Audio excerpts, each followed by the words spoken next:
Did you ever play a game as a child that you can't quite remember? No name, no winner, just rules you followed without thinking. A chant you all said, a figure someone whispered about, the man in the hat. If you ask your friends, they won't remember it. You'll search online and find nothing. But that's not because it didn't happen. That's part of the game. This is the story of the Wittmoor Forgetting, a childhood ritual half remembered by thousands, fully remembered by no one, and maybe not meant to be remembered at all. Welcome to Forgotten Forums Deep Dive, where we explore the eerie, the inexplicable, and the strangely familiar stories that live in the corners of the internet, and sometimes in the corners of your own mind. Today's mystery isn't about a haunted video or a cursed website. It's about something quieter, more personal, a game you may have played, or dreamed, or simply imagined, right up until you started hearing other people describe it too. There's no official record of the Wittmoor game, no rules, no objective, just fragments. Children standing in circles, sticks, chalk, red thread, a chant passed from playground to playground, one that always ends the same way. Hop hop, hide hide, or the man in the hat will find you at night. Is it mass misremembering? A buried trauma? Or something far stranger? A ritual so obscure, your brain itself won't let you see it clearly. Let's begin. Chapter 1. The Game with No Name. The first known reference to the game appeared in 2007 on a now-defunct UK message board called WeaverNet, based in the town of Shrewsbury, England. A user named Tinfoil Jim started a thread titled, "Anyone else remember a game with no name?" The post read, "This is going to sound insane, but did anyone else play a game as a kid that no one seems to remember? I think it was outdoors, maybe late 90s. We used sticks and we had to stand in a circle and say something before we started. I've asked my brother and he just shrugs, but I know it was real." Other users jumped in. Some remembered playing something similar, though no one agreed on the name. Some recalled chanting. Others remembered drawing shapes in dirt or chalk. One user claimed they used a red marble that had to be passed in silence. Another mentioned a game master figure, a child who never spoke. Despite the differences, the atmosphere of the game was always the same. It took place outside. The rules were known but not spoken. The game always ended without warning. And one fragment showed up again and again. The same chant, hop hop, hide hide, or the man in the hat will find you at night. Some said you whispered it before the game began. Others thought it was said to end the game. But everyone who remembered it described the same unease. The feeling that the chant wasn't made up, but passed down from somewhere. "We all knew it," one user wrote. "No one taught it to us." Another said it was like it just arrived, like it was already in the playground.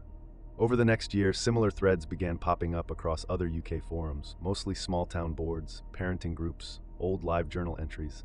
The memories were scattered, but familiar. It wasn't until 2009 that the phenomenon was seriously documented by a psychology grad student studying memory fragmentation at a university in Hamburg. Her name was Clara Weiss, and in a blog post archived under the name Neurowash, she described interviewing 6 German children from the Wittmoor region, all of whom had independently reported dreams and flashbacks of a game they couldn't describe, except for one thing, the same chant, in German, which translates to hop hop, hide real quick, or the man in the hat will come to pick. Although some slight variations of the chant appeared, they all refer to jumping, hiding, and the man with the hat.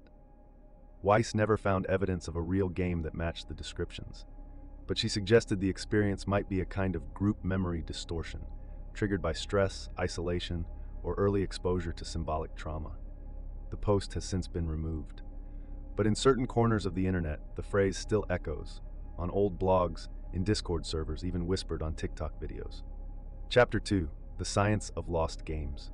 So what exactly are people remembering? A game with no name, no rules, no winner, just fragments, a chant, a circle, sticks and marbles, a warning.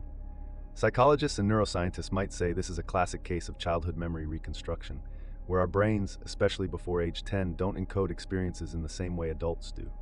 Early memories aren't stored like video. They're impressions, emotions, patterns. When we try to remember them later, we don't recall. We rebuild, piece by piece, with gaps filled in by logic, culture, or sometimes fear. One of the most studied phenomena in this space is called source amnesia, when people remember something but not how they know it. You remember playing the game. You remember knowing the chant, but who taught it to you? Where did you play it? Gone. This is especially common with early rituals, games, songs, rhymes, because these are passed on peer-to-peer, not from adults. The brain stores them differently. They're socially embedded, not formally learned. And that's what makes the Man in the Hat chant so strange. Why do people across forums, countries, even languages remember the same line? The odds of that kind of consistency in a distorted childhood memory are astronomically low, unless something else is at play. Some researchers refer to these as resonant artifacts, pieces of information that stick across cognitive boundaries. They're emotionally vivid, simple to remember, a little threatening. They survive the forgetting. Hop, hop, hide, hide, or the Man in the Hat will find you at night. It feels like nonsense until you realize it fits perfectly into a child's emotional logic. Repetition, rhythm, a clear consequence. It doesn't need to make sense, it just needs to feel true. And once it's embedded, it doesn't go away, even if you forget where it came from, even if you forget the game entirely. There's a growing body of work on what some call mnemonic ghosts, memories that don't connect to events, but to absences, like the sense that you once stood in a certain forest, though you've never been, or that a certain phrase makes your heart race for no reason at all. It's not evidence of trauma, necessarily. It might just be evidence of how vulnerable memory really is. Dr. Irene Kaspari, a childhood cognition researcher at King's College London, says, there are likely entire categories of experience that human memory is poorly equipped to encode. Events without resolution, games with unclear rules, group rituals with no adult present. These things don't form strong memories. They decay, they blur, but the emotional residue remains. And maybe that's what we're seeing with the so-called Wittmoor game. Not a conspiracy, not a cover-up, just an artifact of how memory fails in groups. Or maybe the game was never meant to be remembered, the thing you can't see. As the Wittmoor discussion spread from obscure message boards to Reddit threads and speculative YouTube comments, something strange kept happening. People tried to research the game, searching archives, scrolling old forums, even looking through childhood diaries or school records, and they came back with the same frustration. I know I saw it, but I can't find anything now. Every time I try to track it down, I end up chasing something else. It's like my brain skips over it. That's where this mystery takes a psychological turn, because what if the issue isn't the game being hidden, but you being blind to it? There's a well-documented condition in neurology called hemispatial neglect, or just visual neglect. It usually occurs after damage to the right parietal lobe. Patients with it literally ignore one half of their visual world, often the left, without realizing it. They don't see half a clock. They eat only from one side of a plate. They draw half of a house and think it's complete. But the strangest part? They don't feel like anything is missing. Their reality appears whole, even though half of it is gone. Now take that same mechanism, cognitive filtering, attention dropout, and apply it to memory retrieval, or emotional suppression, or childhood experiences that didn't follow clean narrative rules. This is where we enter the realm of attentional blindness. You might have heard of the famous gorilla experiment. Participants were told to count how many times a basketball was passed between players. In the middle of the video, a person in a gorilla suit walks through the frame. Half of the participants never noticed it. Their attention created a blind spot. The brain edited out what didn't seem relevant. Some researchers suggest that early, emotionally ambiguous experiences, like a nameless childhood game with murky rules and shadowy figures, may never make it into conscious memory at all. Not because they're repressed, but because they're not properly encoded. They're filtered out before we can even decide to remember them. And here's the kicker. When we try to retrieve those memories later, we don't draw a blank. We get false leads, redirects, distractions. It's like the mind is saying, that door is closed, but here's something nearby. Chase that instead. This might explain why people looking into the Wittmoor game report the same weird phenomena. Searching for it leads to other obscure games, none quite right. Memories blur. Was it real, or from a show, a dream? The deeper you look, the less you find. And sometimes, you stop searching and start remembering instead.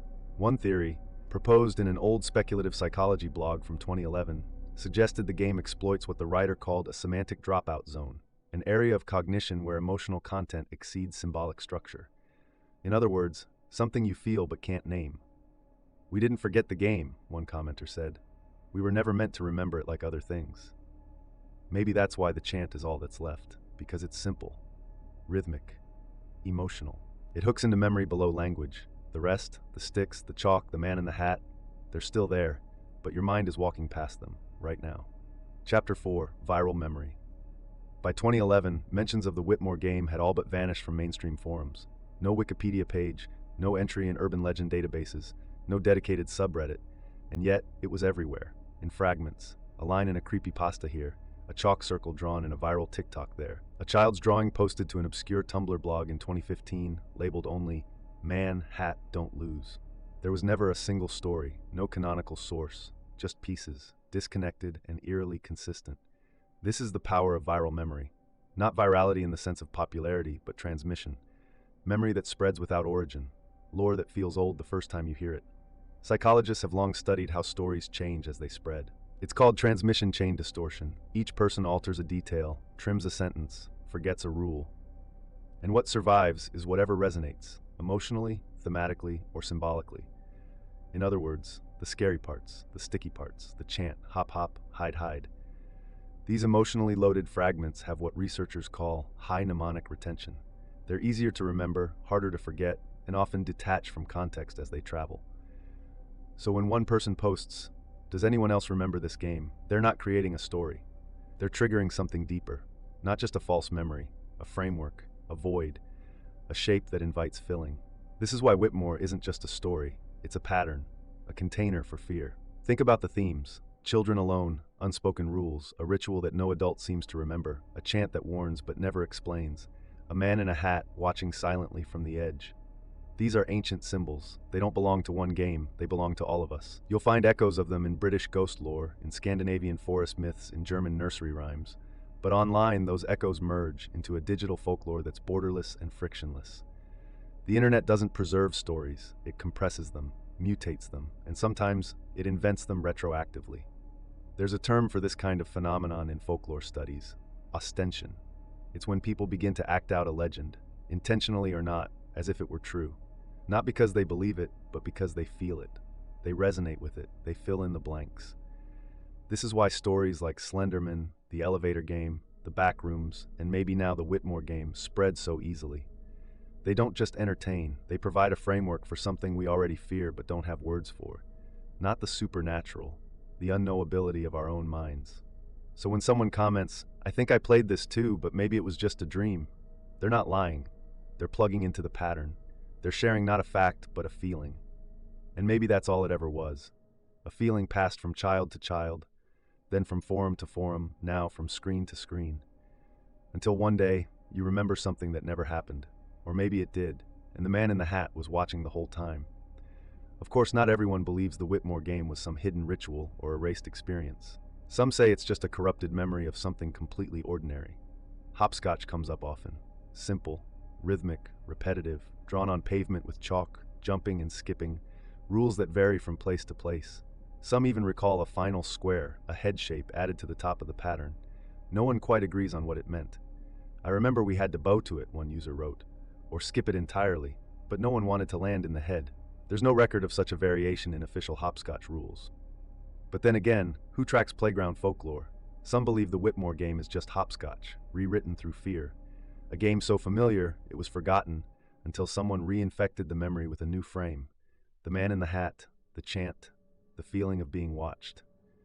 This is where a more fringe theory appears, that memories have been synchronously modified. That a benign game was overwritten by something else. Maybe emotionally, maybe culturally, maybe more deliberately. "We all played it," one commenter said, "but now we remember different things, and we forget them in the same way." Chapter 5, The Memory That Forgets You. So maybe the Wittmoor game never existed. Maybe it was hopscotch. Maybe it was a dream, a fractured memory, a regional rhyme no one wrote down. But if that's true, we still haven't explained the core mystery. Why do people remember it wrong in the same way? Because this isn't just forgetting, it's forgetting in unison, the chant, the man, the shape of a game without a name. Some believe the memory was suppressed. Others say it was synchronously edited, rewritten by time, trauma, or culture, or something else entirely. A few suggest it's not the memory that's lost, but you.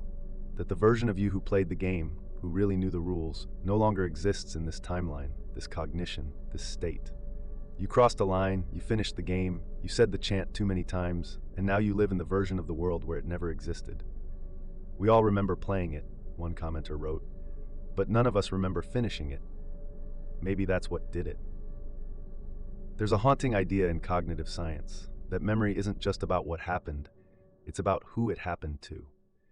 Every time we recall something, we don't just pull it out of a drawer, we reconstruct it. And if enough time passes, if enough context changes, you might remember something that didn't happen to this version of you. A game you remember knowing, a chant you never learned, a man you never saw, but your bones flinch like they did.